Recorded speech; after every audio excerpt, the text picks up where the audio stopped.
Alright, how's everyone doing? Welcome to From Z to A, Alphabetical Interviews with Zach Andersen. I am Zach Andersen. Today we are here at Sage Sound Studios for the 51st edition of Monsters of Acoustic Rock, and I am joined by Matt Nilsen. Hello people, how are we? Alright. Well, thank you so much for being on the show. I'm going to ask you the difficult questions as long as it has something to do with the letters of your name. We will start with M. When you're writing music, do you tend to start with music, melody, lyrics? Does it vary song to song? Yeah, thanks for having me here, by the way. Of course.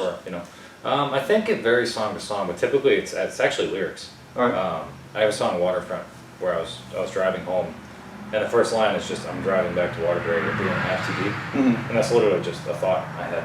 Yeah. And there was a melody to it too, but usually it's like I'm sitting somewhere with a notebook and lyrics are coming out, and then I have to figure out how to hand fist them into syllables and chords and all that. So. All right.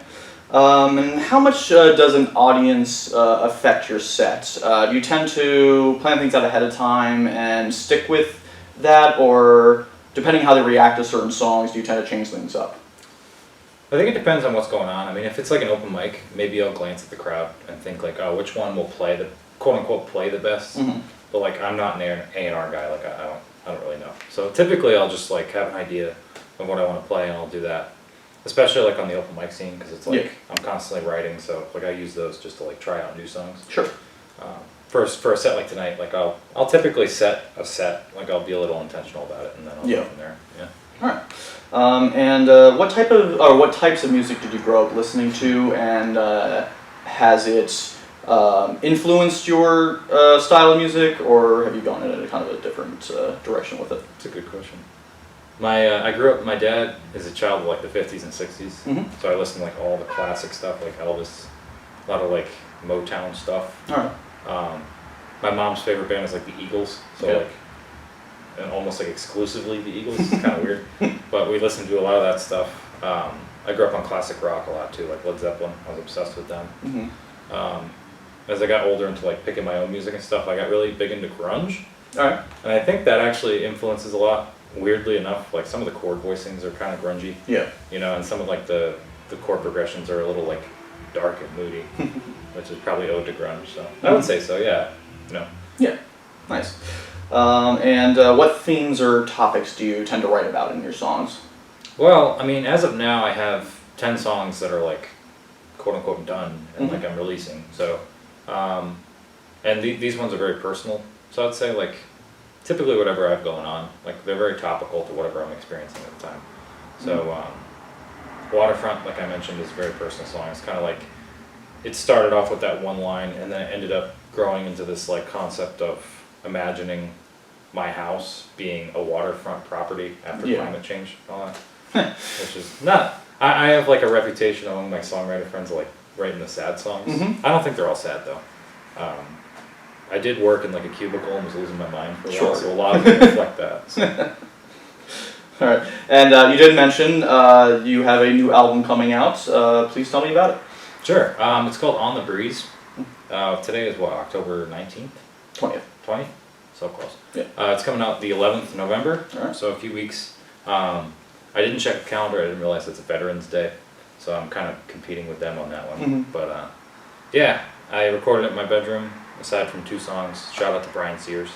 I recorded 2 of the songs in his studio there. He has a home studio.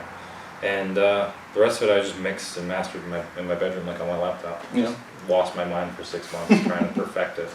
So I'm excited to have it come out because I put a lot of work into it, so it's nice. Well, I'm really looking forward to hearing it. Of course. Thank you again for having me. So. Oh yeah, of course. And I like to end all my interviews with 3 interesting or random facts about yourself that many people may not know.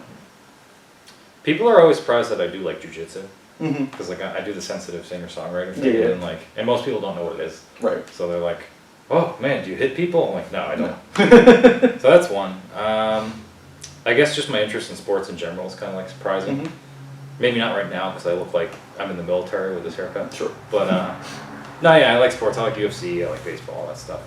And third thing that's interesting about me, oh god. I have an MFA in fiction, like I write short stories and stuff, and I'm probably never going to use that degree aside from making better songs with them. Right. So. That's the fun thing of college. That's true. right, well, thank you so much for being on the Of show. course, thanks so much. And if you want to check out Matt Nilsen, please visit the link below. And now we'll cut to a performance from Matt. So thanks again, and we'll see you soon. Thanks.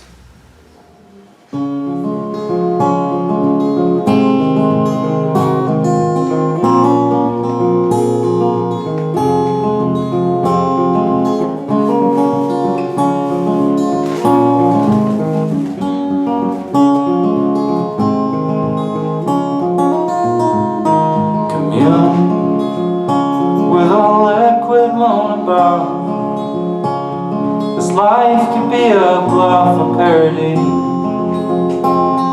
a thought. Will it ever be enough, or am I lost chasing verity? Faith and certainty are at war within me. Maybe honesty sleeps alone. Please pardon me if you'll forgive my flawed analogy, but you might be my only truth.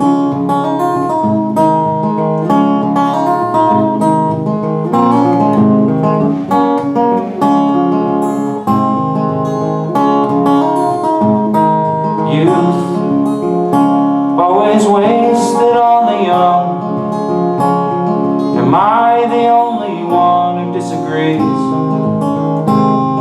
Wisdom, wasted on the weary, heavy from the years they have seen. All we'll ever be are hits that grace upon the breeze, the music and the phrase, you and me. Please pardon me for this poor attempt at poetry, but what else can the lost ones do?